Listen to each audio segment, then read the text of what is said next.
Hey there, everyone, and thank you for joining me. I'm Cassandra from CassandraTindall.com, and today I'm very excited to bring you someone I hope, I'm pretty sure will probably need no introduction. It's a very good friend of mine and a wonderful astrologer, Gray Crawford. So thanks for joining me, Gray. Yeah, thanks for having me. I'm excited to talk to you today.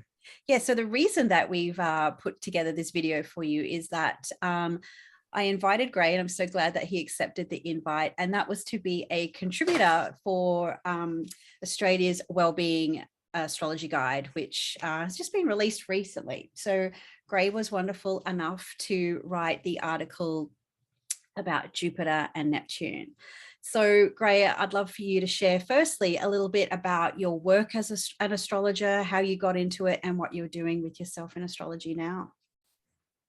Yeah, so I live in Olympia in Washington, and I practice natal astrology. I also do horary astrology, and somewhat locally, but really mostly it's people kind of all over the place. I've been writing on my site, which is just my name, graycrawford.net, for maybe like over 9 years now, I guess. Yeah. And so I often have kind of regular writing on there. I write for astrology.com also. And I have a Patreon where I put out some content on there additional and have some monthly meetings on that also.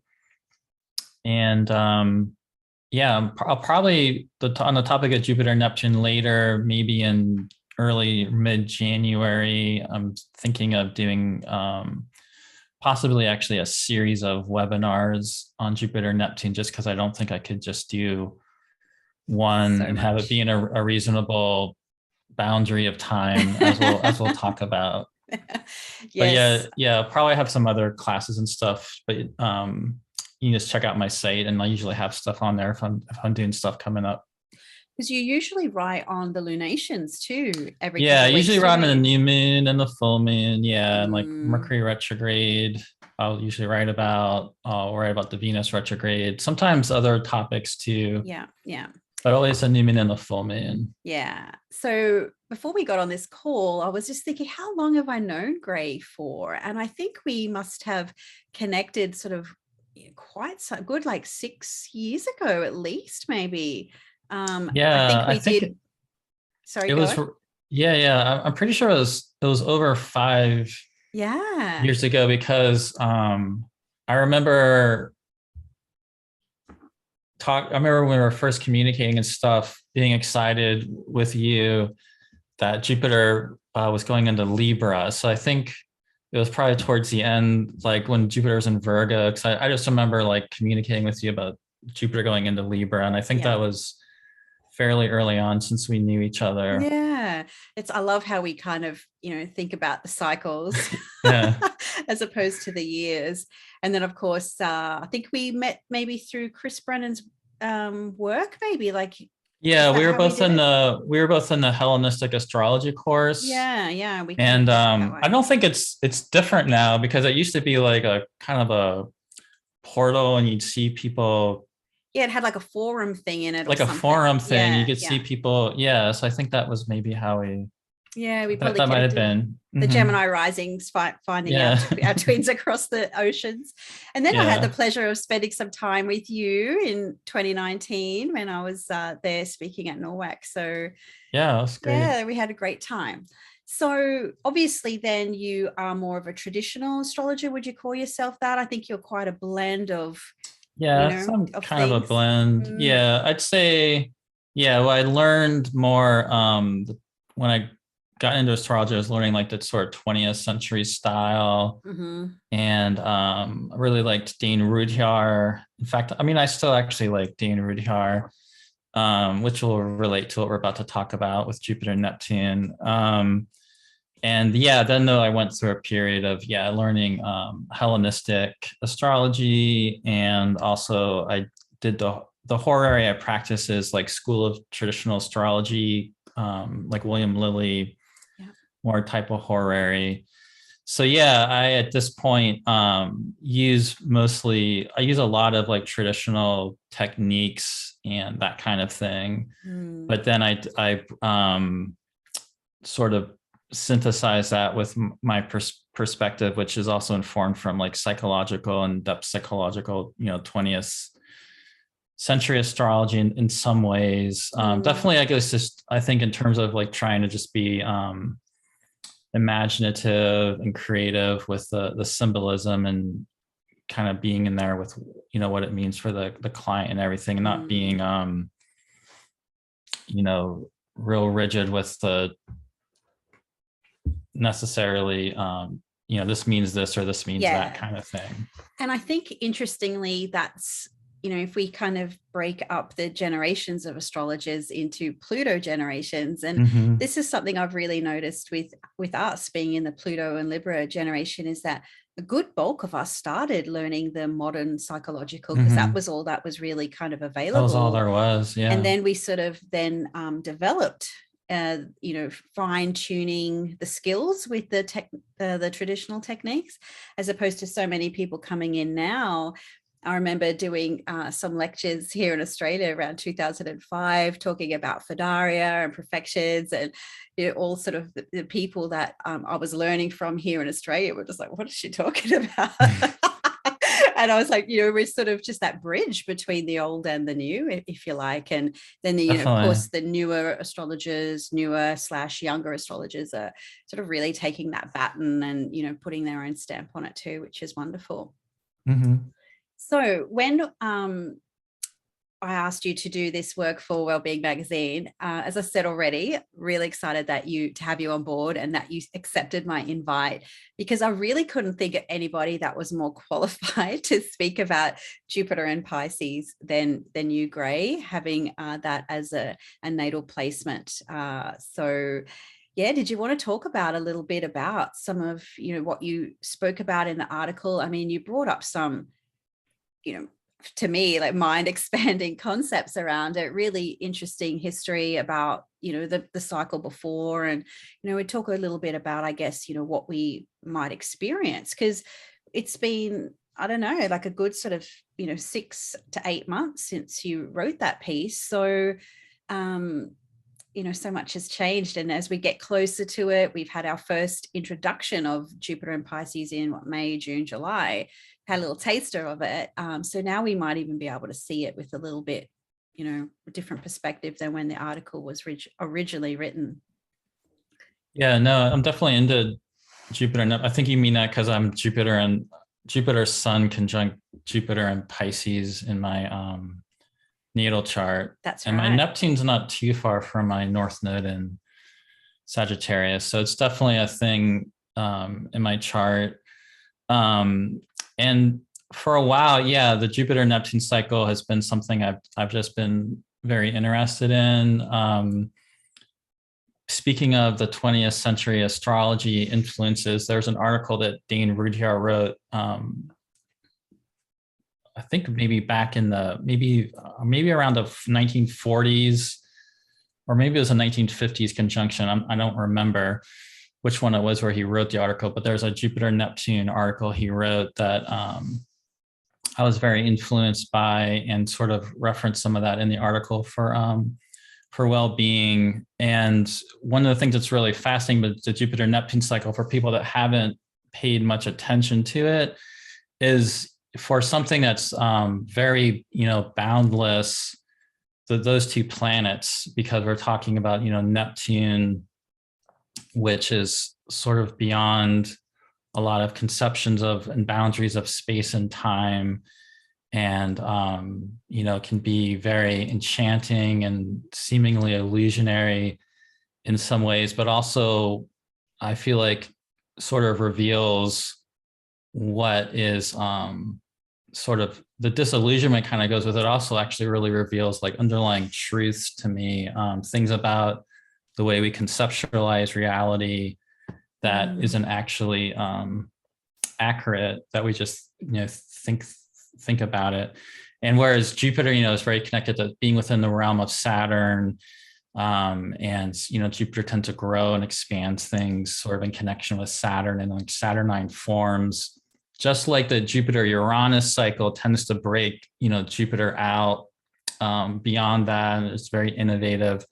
Jupiter Neptune, we're talking about is, just extreme boundless imagination and vision. And especially when we're putting it in Pisces, the sign of Jupiter that many people find has a very strong resonance with Neptune as well. But, in spite of all that, very boundless quality of these two coming together, it's one of the most orderly cycles. They tend to form pretty much every 13 years. Yeah. And it's one of the only cycles that actually just goes sign to sign.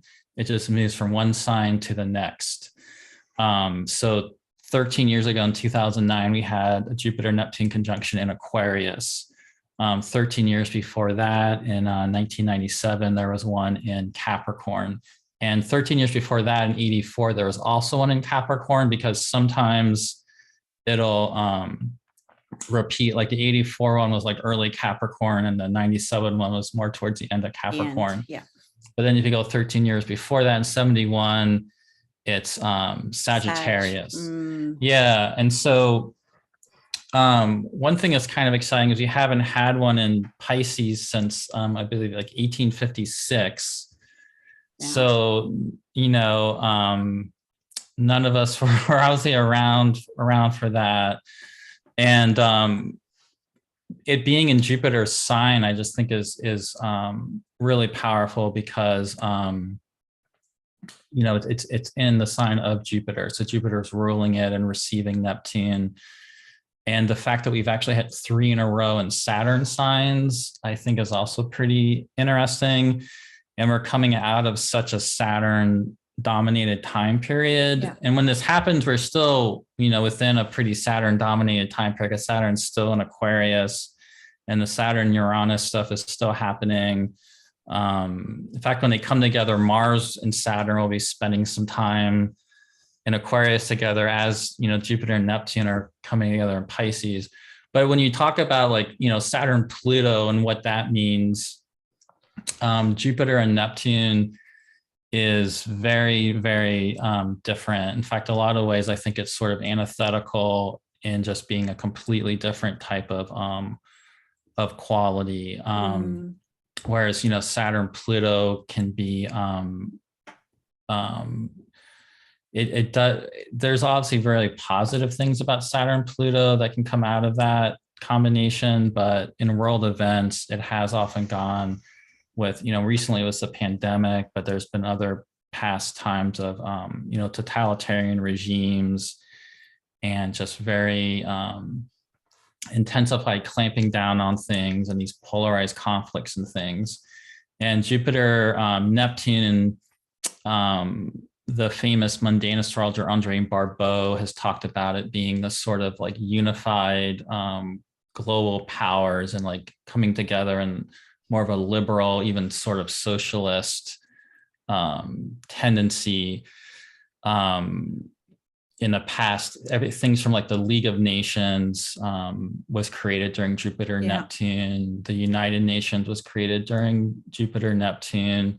When there's been attempts for to create world organizations to kind of unify people and bring people together to prevent world wars, that's gone with Jupiter Neptune. Just lots of labor movement and strikes and lots of things along that way too. Yeah, which is so fascinating, because you wouldn't necessarily associate the Jupiter Neptune cycle with maybe some type of follow up to the totalitarian or sort of global kind of situation. One thing that I found really interesting reflecting on this cycle, that we had Jupiter Neptune in Sag, then 3 Saturn cycles, then Jupiter again. And so then it's, what I've sort of really been, the result of a pandemic, things that are happening around the world, and energetically with people, it sort of really feels like we're in this cusp of maybe reckoning with what we thought was real, or what is reality, what is like, and on top of that, also moving into the air element. Like there is just so much of a shift that's coming through. And I guess what we can also perhaps look forward to this is perhaps also, as a result of those things happening, a heightened kind of maybe spirituality coming through with that. Because when you think about around the time when Neptune was discovered, there was that that a spiritualist movement around that time as well. So that sort of mid 18th or 19th century spiritualist movement. So when there is sort of conflict or destruction in the world, then people are looking for that sort of hope or compassion or meaning or purpose that's really will be significated by Jupiter and Pisces, but perhaps amplified by Neptune as well.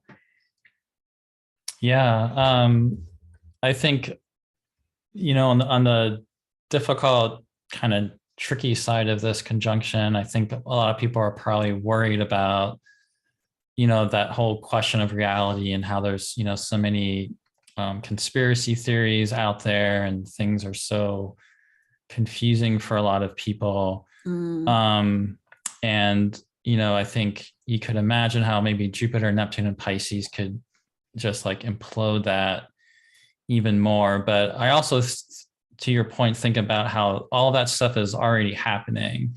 And what's also happening that's really important are people really questioning reality in very valid ways. Yeah. And really taking their power back in a lot of ways, and thinking more about one of the things the pandemic brought up for a lot of people, I think, is, what am I doing with my life? And, what have I been sacrificing? Whether that's, working for your job, working at this job you have just to pay the bills kind of thing. Yeah, for sure. And then being kind of faced with a lot of questions around that.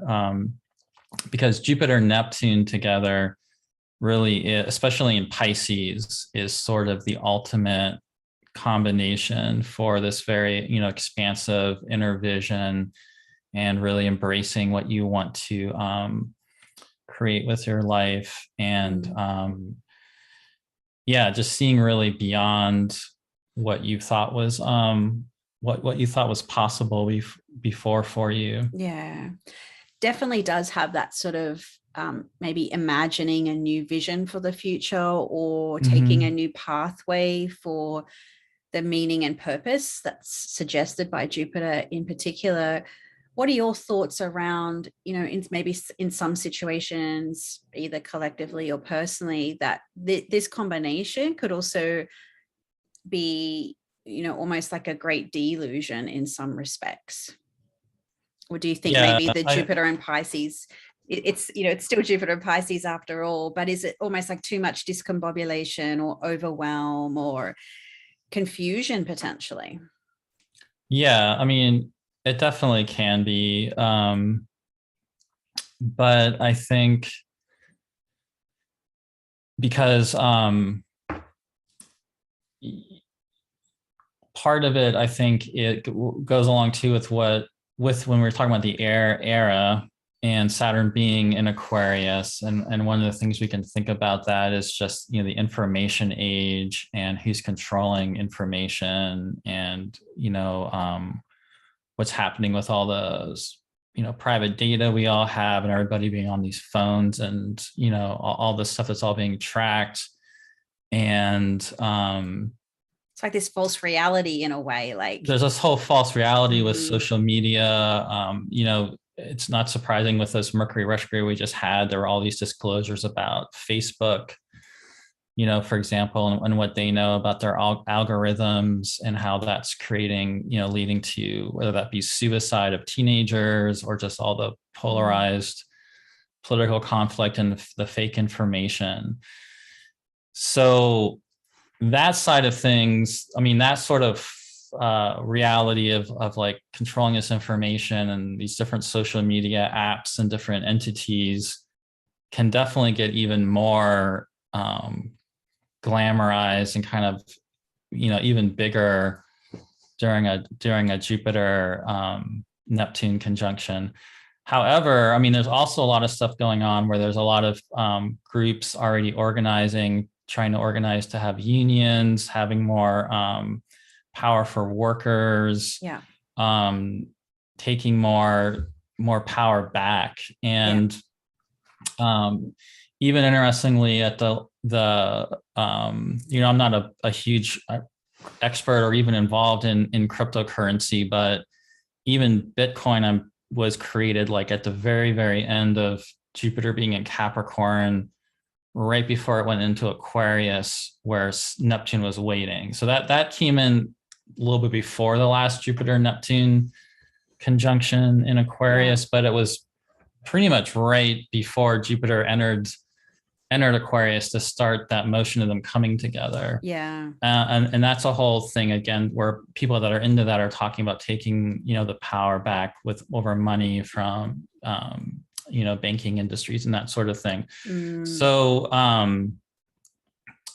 I think as far as there's actually very valid ways people have had, I think some greater truths about reality come in during this time that are not delusional. Yeah. And so that's the side of it where this can be, I think, a very empowering and expansive transit for people. Yeah. And in some ways too, like I was thinking like Instagram, I think was already a couple of years old when Neptune moved into Pisces. But I think it really took a hold around that time. Because, Facebook was just like, it didn't have filters or all these different things that you can do on Instagram now. And Twitter was just, I think that whatever their character limit was, it was just words. And then Instagram came along as like a photo sharing app, which photography is very much linked to Neptune, because there was the link up of when photography was invented, and then Neptune was discovered. And then you can put these filters over your face that can make you look different, and it's very illusionary, and people can sort of think that is reality. And then I think what we're sort of moving into is that people are now becoming more aware of the smoke screen behind what social media sort of is, and just how that sort of illusionary, or even that sort of almost a manipulative quality that's happening behind the scenes, and how the information that we do get is controlled by something that don't have control of. Like, you Google something on your computer, and then before you know it, you got ads for that on your phone and all of that. Exactly. So the realities that each of us is in, and when I put all these two things together, I had this thing like, why are people don't know? How can people not know this, right? About whatever subject it was. Like, everybody, well, where's my, like, everyone's got one of these things in their head. How can they not like know the things that I know, right? Or how can you not get this information? And then, of course, I clued into just how much the algorithms are, obviously I think that became very clear over the last couple of years, but just how much that is like literally altering people's perceptions of reality. And,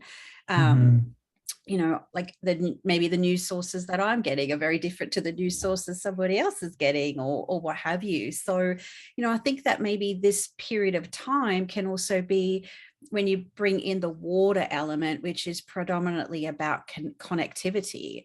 And so when you can bring back that sort of the compassion or the meaning or the purpose or people, because if you think we've had Jupiter in 2 Saturn ruled signs now, where big group gatherings or the connection of people, everything's been very sort of fractured and isolating. So you can get people back together again, which is sort of what I'm hoping for, with a bit of a Venus co-presence there for a little bit. And, we can, when you get people together, then we can be like, oh yeah, like that's not my experience, or that's not been my reality. And then you can kind of get through the sort of smoke and mirrors, because for the last couple of years, so many of us are our lives are more digitalized than ever. So it might help us get in touch with that maybe magic or mystery, and yeah, like a godlike or spiritual or emotional, just to be with people. It doesn't even have to take on any of those like religious kind of connotations neither. So, I think there is that potential that it's still like a foggy morning, if you like, you can't see clearly, you still try to make your way through the things, but there's a beautiful light at the end of the tunnel with the nature of Jupiter being in its own sign in Pisces too. I think that's, it's not like Jupiter, Neptune in a different sign. It is, it's in Pisces, and that does give, the aspect, a lot, we haven't had it for 50 years. It's like what, 1971 was the last Jupiter, so it's a fair chunk of time. Yeah. Yeah, so 1971. I mean, there's a bunch of stuff that happened then, but one thing I remember looking up was just some different rock albums, and the most like kind of stereotypical Jupiter Neptune thing I think is Led Zeppelin 4 with Stairway to Heaven, which is obviously very Jupiter. But if you look up albums that year, like there's this whole pretty amazing list of albums that are held up today that were all coming out then. And really astrology too was really taking off in 1971, and a lot of other things in that direction, which we could probably expect again. But one of the things that would be different would be that is like the fire Sagittarius Jupiter. So we are coming into like you're saying, like the water sign of Jupiter. So it is emotional. It is maybe not going to be so fast paced, kind of like really slowing things down. I've been thinking a lot about the idea of just sort of like sinking into things and your feelings. It's a very Jupiter Neptune's all about inner vision, but that's extremely the case in Pisces. Yeah. And one of the things that makes me think of is the last conjunction. One of the things that was a big release was they actually published Carl Jung's Red Book, which had been, waiting for, like 90 years or something a really long time for that to ever be seen, and for the Red Book by Carl Jung to actually be published and people would actually be able to have it in their hands and read it. And the way that's also changed the way people even look at the work of Carl Jung. And for people that aren't familiar with that book, it sort of has his own sort of personal underworld journey where he's interacting with sort of spirits, or like people into Hellenistic astrology, could think about. There's very much like the guardian daimon and different figures like that in this book. And, some people look at that as being very, he was being delusional and being like this, false guru or whatever. But, other people look at that and being it's actually this very like sort of modern day prophetic type of book. And there's actually that whole idea of that inner journey and going in on this sort of like this inner journey of personal meaning is really something people can be going through, and that might be at times disorienting. Doesn't mean you have to have the same experience as Carl Jung writing that book. But there is a whole, one of the things with a cycle, you can look at a lot of patterns going back through time. And so the very famous, for example, meeting between Sigmund Freud and Carl Jung, which really sparked their connection, was during a year of Jupiter Neptune. Oh, wow. And since the Red Book came out also later at a Jupiter Neptune, I think there's definitely something there with this cycle that's kind of, coming up again with this cycle. So I think when you're able to make that space to do whatever sort of inner journeying that you can, really going into your feelings and things like that, and into your depths, and just sort of exploring what's going to be coming out of that.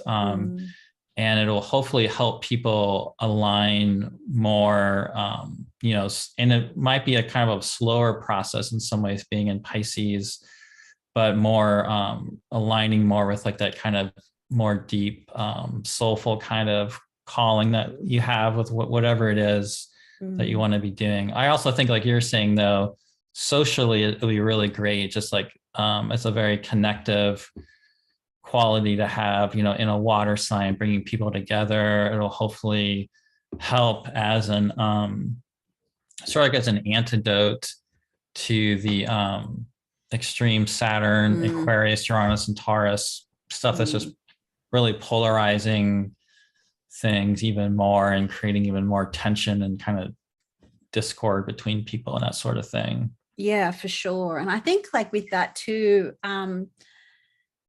with just this sort of overwhelming or flooding of water coming through with this aspect, I think there's also a little bit of a grief component that could come through with that, because definitely, yeah, with just so much like being in survival mode and everything, in Australia at the moment, like it's probably next level, but it's just this idea of not knowing what comes next and everything feeling very broken. And it could go on and on about that, but just this overwhelm of water coming through. It's almost like when you have been, probably not a very good analogy, but like when people take annual leave from their work and then they get sick. You know what I mean? Like their body finally rests and it has that time to regenerate and recover. But often it will be sick first. They go to take a holiday and they'll get like a little cold or something like that.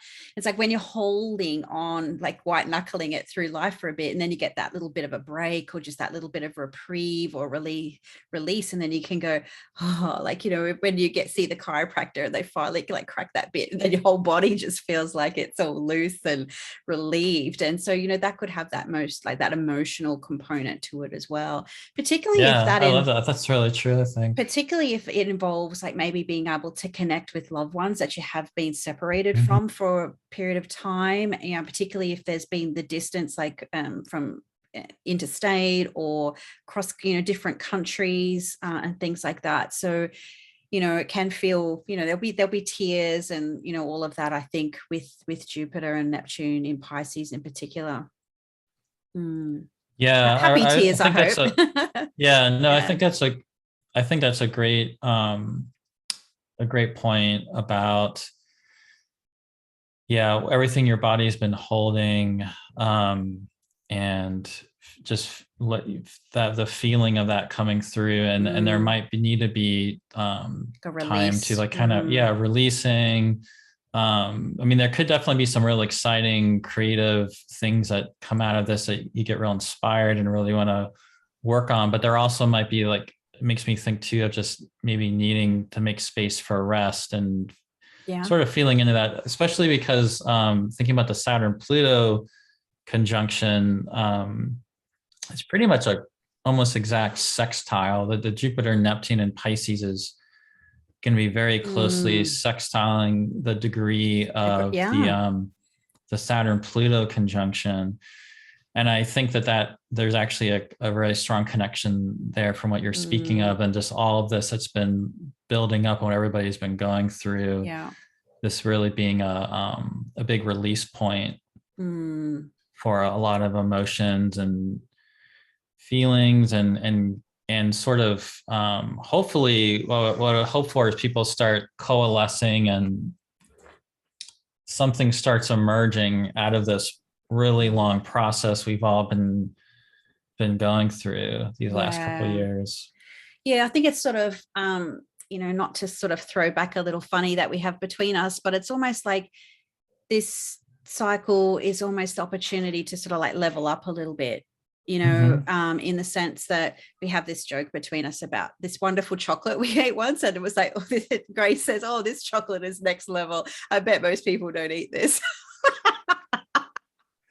And it was just honestly, like as I'm tasting it, having all my Venus, Taurus type planets. Oh, I was like, you spoke it so beautifully, Gray. Yeah. And so, It's like a metaphor for the Jupiter, Neptune, and Pisces, like yeah, exactly. the It's best chocolate leveling we've up. ever had. The best chocolate or wine, whatever it is. Yeah. But is this feeling of like leveling up, whether that is emotionally or spiritually, or just that ability to connect in a way or plug into something that makes you feel more aligned or with truth? It really just feels like getting out of like a mode of survival in a sense.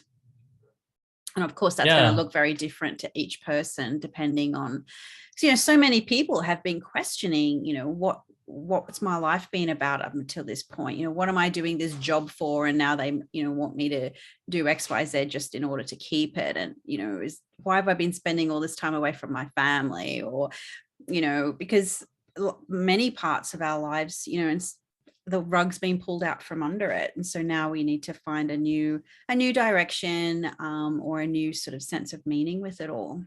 And sometimes it's the grief of what's lost as well, as you transition into what there is to be gained.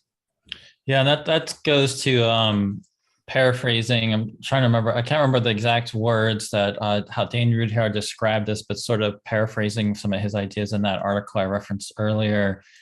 One of the key points he makes about Jupiter Neptune to me is how, Jupiter always is in danger of that conformity thing you're talking about, being within the orbit of Saturn. And so you're just trying to fit into what people are telling you you're supposed to do. I'm supposed to do this to make money, or this is what being successful looks like. So I'm going to be doing all these things to have the status I'm supposed to have, or I think I'm supposed to have.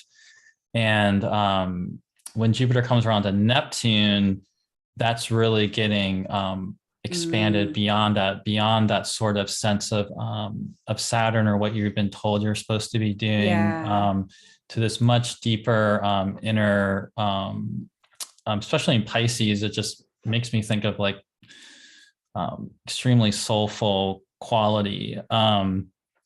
It's like the question of, it might be legal, but is it ethical and moral? Like that's that, Saturn, I feel like it's the magistrate just sort of slamming down the gavel and going, yeah, like this is the law of the land. It's like, but is that like what's good for the people, or is this law like a tide that's raising all boats or not? And that might be some of the questions that come through with Pisces. Totally, Pisces, and along that way, one of the things Rudhyar wrote about was sort of, it's almost even in these very small, quiet moments of when Jupiter and Neptune comes together. So that's sort of like vision, or maybe it's just that relationship you connect with that has that sort of meaning for you during this time. These things, the accumulation of these things is actually what leads into great revolutions and things actually being totally upturned. And that it's that because, and as part of that though, look, we were talking about too, like the delusional, disorienting part, these two together, that the process of that there might be some disorienting that you have to go through, and some disillusioning experiences. But if you sort of keep that larger vision in mind, that, this is kind of helping you maybe break out of places where you've really been restricting yourself or conforming to something that isn't really something you believe in, or does that make sense? Yeah, well, it's your opportunity to go to the next level, right? Yeah, totally. Get the XP, if we're talking about a gaming analogy, take a few hits, but then you level up your XP again. So, I would love to like talk about Jupiter, Neptune, and Pisces till the transit actually perfects. But there's so many beautiful points and threads that you've weaved together in this particular article, going through the different Jupiter Neptune cycles. But I just thought I would pop the cover up again for you. I'll put all the links in the show notes below. You can get it digitally. You can also get a hard copy. They're everywhere in Australia. If you're not in Australia and you really want one, you can contact me on my website and I can tell you how I can get one to you. And so there's, plenty of other fabulous astrologers. I'll just name a few here. We've had, of course, Gray Crawford, Lisa Scheim, S.J. Anderson, Achuta Bava, Dr. Aaron Cheek, Giulio Pellegrini, myself, Drewish, Elodie, so many wonderful people. So we'll get to catch up with a few of those writers as well, as we get to connect and share these videos with you. So great. This transit happens in your 10th house. So would you like to share anything that you've got going on, or where people can connect with you directly and find more about your work? Yeah, you can go to graycrawford.net to check out whatever my latest article is. Like I said, I am thinking of doing some webinars on Jupiter Neptune, maybe in January, but you can check out my site. It'll be on there when I do it. Do you have a year, you've got an email list, don't you? You can subscribe on my website. The blog I have, like to subscribe to get whatever article I come out with. Yeah. So if you get on the newsletter, then you can get in touch with whatever's happening in the world of graycrawford.net. So that's great. Yeah. Awesome, Gray. It's so good to connect with you. And thank you so much for this. It's really the feature article. This whole magazine is about the magic of Jupiter and Neptune in Pisces. So Gray's written the big feature for that. So thank you so much. I hope you get an opportunity to catch it either digitally or online. So until next time, we'll see you then. Well, thank you. Thank you, Gray.